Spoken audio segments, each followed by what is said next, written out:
So now let's take a look at what's in the deal. By the way, they didn't just buy 2 ports. This deal, the $22.8 billion, is 43 ports in 23 countries, including Mexico, Netherlands, Egypt, Australia, and Pakistan. All right, so if you look at this here, you'll notice they bought Cristobal Port, which is in the Atlantic, and they bought Port of Balboa, which is more on the Pacific. So the most, you have to go through them. If you're trying to move anything from Atlantic to the Pacific or vice versa, you have to go through the 2 ports that now BlackRock owns 90% of.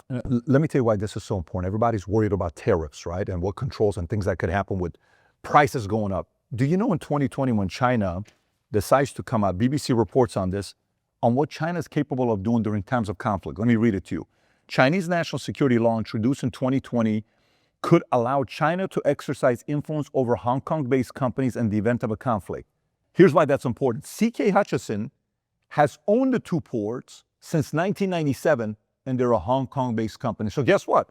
We're worried about remember during COVID, prices were going up because we couldn't get certain supplies from China and they had a chokehold on America. Do you remember those days? Watch this. That happens.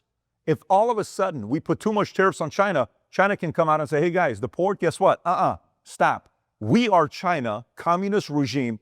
I can take control of a company in China. CK Hutchison, you own those two companies. Officially, I'm doing it. Remember when Jack Ma disappeared out of nowhere? They can make anybody disappear. So this is why you hear stories like Ted Cruz saying that China owns bridges in the area that could give the ability to block the canal without warning. So that was Ted Cruz. Now you look at Marco Rubio, U.S. Secretary of State. He comes out and pressured Panama to reduce Chinese influence or face retaliation.